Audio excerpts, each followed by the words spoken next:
yesterday was they were all in a blistering form as it concerns themselves and their opponents yesterday. And I believe for sure that, you know, when we talk about the 9th edition of the FIFA Women's World Cup down from the group stages, you want to say that England was not too impressive, owing to the fact that their very first matches against Haiti, who were debutants in this 9th edition, and also to Denmark, it was 1-0. But the very convincing one came when they got 6 goals past China. That was when Sarina Wiegman was able to change the formations from her normal 4-3-2-1 down to a 3-5-2, which worked for her. But it was a very difficult one against the Super Falcons of Nigeria. And I'm very sure, Joe, said that after that match, Sarina Wiegman had to call them together and they had to go back to the drawing board and say, what can we possibly do? We survived the scare here. Definitely, they survived the scare for 120 minutes. So what more can we do to be able to get down? And of course, they had that TikTok, and then definitely this is where they are at this point in time. So congratulations to them. And a very funny start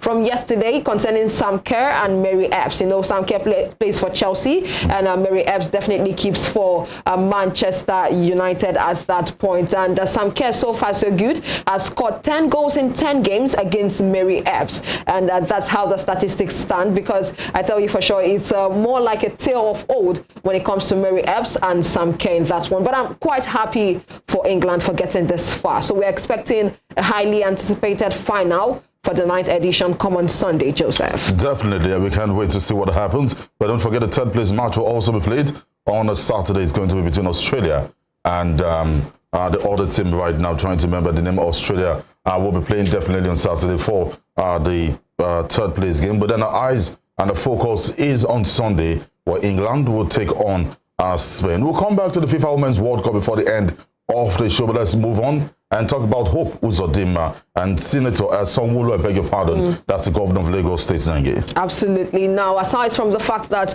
the First Lady of Nigeria hosted these girls, I think it was a combination of the captain of the team, Onome Ebi, Osinachi Ohale, and Tochukwu Oluehi, that's one of the goalkeepers of the Super Falcons. Those were the 3 who represented Nigeria who represented the squad, rather, when the Super Falcons were hosted by the First Lady of Nigeria. And we also know that those hosting definitely are coming in one after the other. One of them from the governor of Imo State, Hope Uzodinma. He hosted Super Falcons players Desire Okparanozie, Tochukwu Oluehi, Chiamaka Nadozie, and Osinachi Ohiale. Of course, those are the pictures being displayed on your screen. And we also know for sure that yesterday, the governor of Lagos State also hosted Super Falcons trio. That's what's her name now? Gift Monday, Desire Okparanozie, and definitely the other person right there, that's Sisat Oshwala. So congratulations to them once more. I feel like this would definitely not stop anytime soon, because it feels now like they're in parts. It feels like they're in parts. Normally, you have these girls come back and complain that we came back from a competition,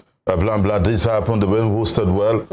Everybody, I mean, everybody believed that Nigeria should have gotten to the final of this competition, if possible, win it. I mean, knocking out, playing England to extra time, it got to they played 120 minutes, if I'm correct, in that game. I mean, everybody believed that Nigeria should have gone far. But then in football, things happen. And trust me, the game against Colombia, is it Colombia they played? The English team played. We should have got into the semi-finals. At that stage, there'll be more than enough motivation to beat Australia again and get to the finals. Absolutely. And that is why they're being hosted by different governors and senators. Absolutely. Now, aside from that, we also do understand the fact that Echegini, that's Jennifer Echegini, who was part of the Super Falcons squad to the 2023 FIFA Women's World Cup in Australia and New Zealand, has traveled to Italy to conclude negotiations with Bianconeri. Now, the versatile midfielder was formerly in the books of American club Florida State, and the move will make her the first Nigerian to play for Juventus Ladies. The 22-year-old made 3 appearances for the Super Falcons in Australia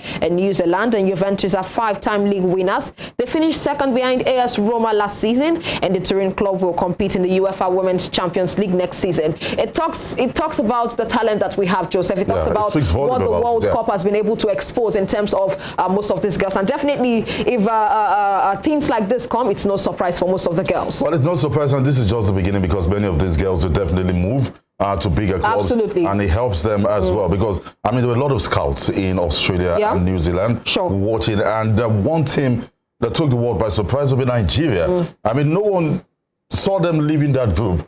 And they did that in style. And I think the mistake they also made to be honest, and that came from the coach Radu Waldrum, because when I was saying it then, after that game against the Republic of Ireland, that why would you be drawing? I mean, it seemed like, well, they've qualified. I think that's one thing that we actually need to work on. Exactly. Not just for the Super Falcons, but for the Super Eagles. Yes, It comes to the fact that whenever we need a draw, Joseph, to get to the next round of any competition, we are always satisfied with getting a goalless draw. If we had gone as first, trust me, Denmark, I do not feel would have been a problem. And it's not a situation. We'll probably be talking about meeting England in the semi-finals, where something would have happened. But then we missed it again, to be honest. We should have seen the future and make it count. But then congratulations to the girls. Absolutely. Individually, they're doing well for themselves. Echechini, what's the name right now? Echechini, I beg your pardon, has moved to Juventus, and that is a big deal for her. Absolutely, and I think we're going to see more of these moves coming from the Super Falcons girls later on. Now, let's leave that aside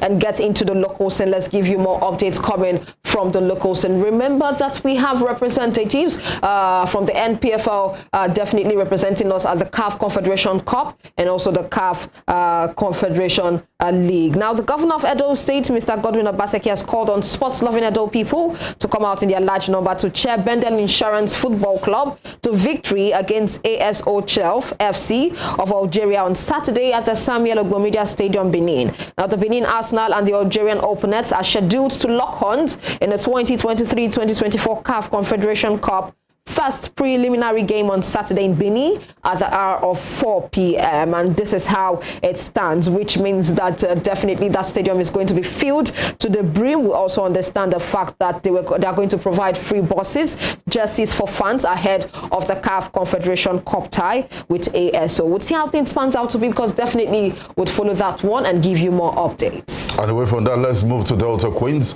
At the moment for Delta Queens, we know that they're set for the league playoff. Absolutely. And a huge label when it comes to female club football in Nigeria. Absolutely. Now, talking about the NWFL, of course, they were able to do definitely very better and improved performance from the Delta Queens last season, which made them qualify for the CAF Women's Champions League. And let's give you update. Now, Nigeria's flag bearers in this year's CAF Women's Champions League WAFUB playoffs, Delta Queens of Asaba, arrived in Benin City at Edo State yesterday with a promise not to disappoint the nation. The Asaba-based side are in Group A and will face USFA Burkina Faso on August 18th at the Samuel Ogbomedia Stadium. Other teams in the group are Atletico de Abidjan and Samneli FC of Benin Republic. Group B has 3 contenders following the withdrawal of one of the teams from the competition. And the teams in the group are Ampem Dakwa of Ghana, AS Gad FC of Niger Republic, and Friends of the World FC of Togo.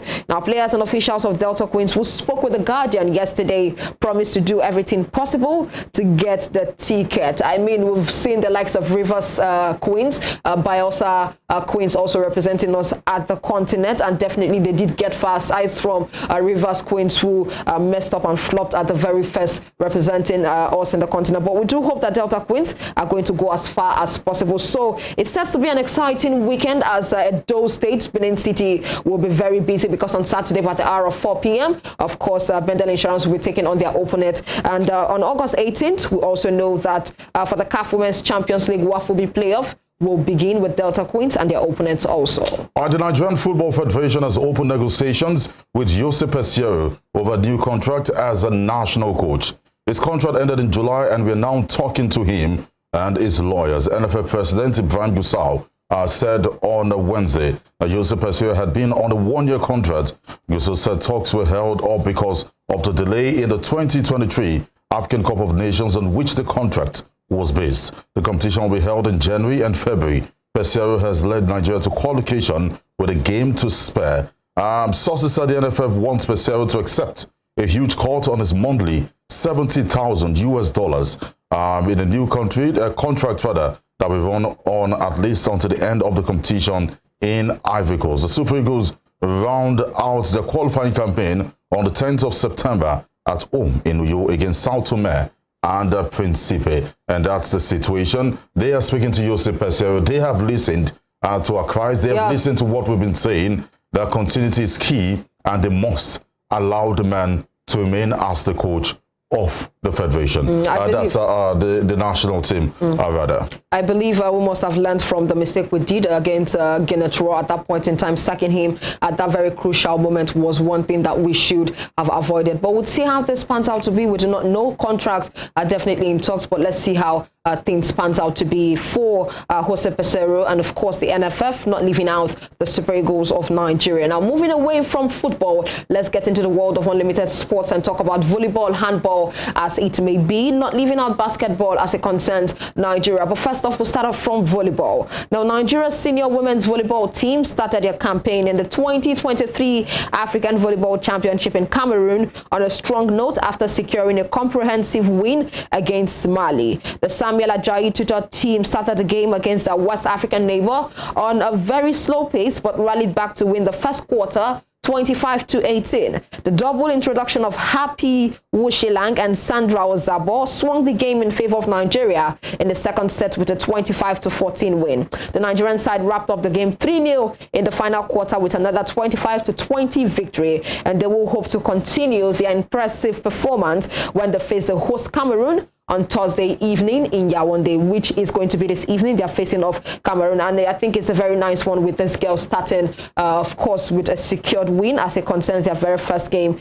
against Mali. Mali are a very strong side. Cameroon also a very, very strong side. I can remember in 2021, Cameroon definitely the defending champions as it stands. We have also Morocco in the line, and Nigeria came fourth in 2021, but we do hope to continue an impressive performance. All right, before we dig deep into all the sports, we must talk about this story which is making the rounds on all the dailies and have been all the talking points, all the on the lips rather of all sports fans, sports stakeholders, is that we woke up to the news that the president of the Federal Republic of Nigeria, Bola Ahmed Tinubu, has appointed a minister in John Owan Eno. So a lot has been said about John Owan Eno. The trend continues, getting people who probably knows nothing about sports. You recall that under the former president, Muhammadu Buhari, and I've said this time without number, he appointed a minister. Well, he was laid off after 4 years, and that is Solomon Dalong. And the girls were preparing to go to the African Cup of Nations,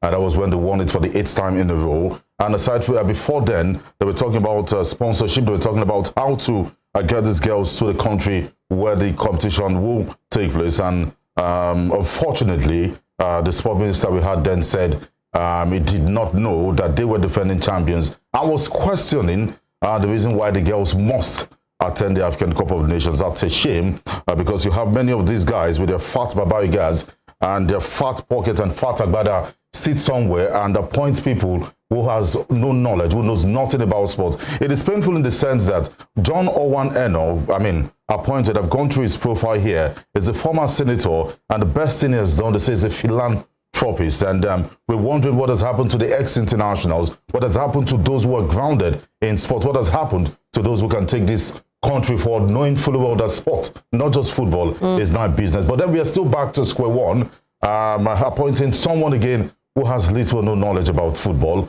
or sports in general. We're waiting for his first interview, which will be granted tomorrow morning as reported by some dailies. But in my own opinion, with the little experience I have in talking sports, I do not feel that sport will go any further than we've seen it.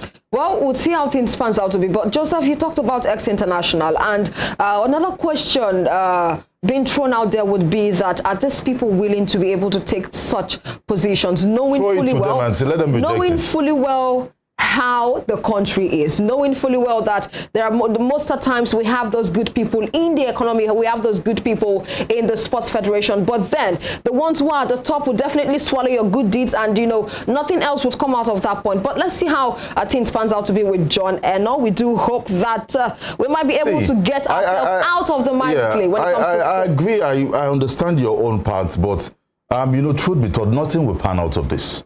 It's still the same thing. I'm still waiting. If I have the opportunity, and which we will try, which might be very difficult, have an interview with